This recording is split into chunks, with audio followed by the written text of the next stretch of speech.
It's been a shocking day here on the University of Illinois campus as athletic director Mike Thomas is fired. Head football coach Tim Beckman, interim coach Bill Cubitt, the former offensive coordinator, will now take over.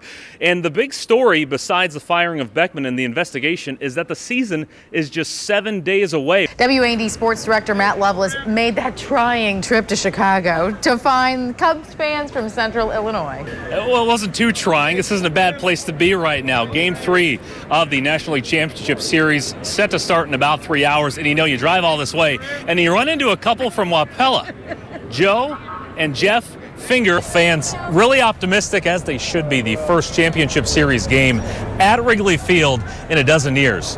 That series we don't need to talk about because the Cubs have their own bevy of problems, down 0-2 in the series so far. You have to love the first day of the Big Ten tournament. 4 games, we've got basketball all day, fans piling into the United Center at various times throughout the day, and of course the conference saved the best for first. I'm standing here on what should be a historical site for the University of Illinois. The last time they won a Big Ten game was right here in Bloomington. Of course, the good news is there's a bye week next week, and Coach Cubitt said they'll spend that time focusing on getting healthy. You might not have noticed 2 defensive players entered the last offensive series for Illinois. The Illini and Tar Heels were fairly even when you compare the yardage through most of 3 quarters, but it was those red zone opportunities and those missed field goals that really turned the game early. A head start to the season for Eastern Illinois means a head start for full contact drills. They took a step toward that today in the first full pad practice. I don't know if you've heard, Matt, but this guy, Doug McDermott, is a bull. That is not a picture from 1984. This is a recent picture. Chicago sent the number 16 and 19 picks to Denver in exchange for the College Basketball Player of the Year. 3 leaders at Illinois gone and interim fill-ins in their place. It's an administration trying to explain away past mistakes and shape the future of Illinois athletics, which may or may not include them. An athletic department that makes headlines more than its teams.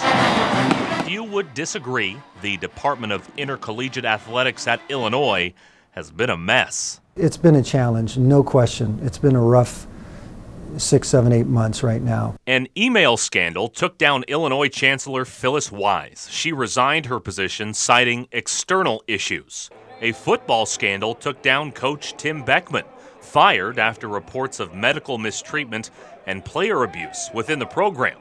The full release of that investigation report took down athletic director Mike Thomas. That day, interim Chancellor Barbara Wilson glowed about Thomas in the press conference announcing the decision to get rid of him. Then why did he have to go, she was asked. There have been distractions in the last several weeks, just had lots of distractions. But every time those of us in a 90-mile radius of Champaign-Urbana look up, we see some other stupid, idiotic maneuver at the U of I. State Senator Chapin Rose has 2 degrees from the University of Illinois. We've got all these people that don't do anything on the payroll. Just paid the athletic director a couple $1 million. We just can't take any more of it. Those on campus don't necessarily disagree, including interim athletic director Paul Kowalczyk. The last thing we want to do is go around making wholesale changes right now at any level. Kowalczyk has spent much of the time since his appointment meeting with staff, making similar assurances. Football coach Bill Cubitt has made his case. People ask if you want it. Yes, I want it. Am I the best guy? Yeah, in my mind I am. But Kowalczyk said even he doesn't know which full-time position will be filled first. But he hinted one decision is more pressing than others. The fan base out there wants to know what's going on with football, and I think that's critical. This as even the AD candidate list is shrinking. Colorado Athletic Director Rick George is a 1982 graduate of Illinois. Thursday, George got out ahead of any offers and said if Illinois did, he would gracefully decline. Controversy aside, Illinois' merry band of interims have to push forward. This school has a tremendous history. It has an outstanding culture. We're coming up on 150 years. I mean, there's a lot to be proud of. There's a lot to sell. A hard sell, since even someone considered their own isn't quite ready to buy. It's something only 6 players have done in the history of the PGA Tour, the round of 59. A Windsor man set a local course record, and he joined the historic club, at least among his circle of friends, but it's not his most improbable accomplishment, not even close. The signs were there from the beginning. When they started to go in, they just just keep going in. 62-year-old Rod Maxwell was about to have a great day at Fox Prairie Golf Course in Windsor.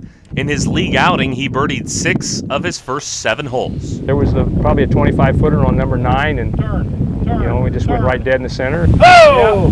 That was for an eagle. Par 10, eagle 11. On and on it went. 9 birdies, 2 eagles, and a 59 on the par 71 course. Someone came in and told me Rod shot a 59. The first thing I said was front or back 9. I mean, that's just amazing. Think about a round of 59 for a second. If you're not hitting it right next to the pin on your approach shots, you'll have to make a few putts from long distance.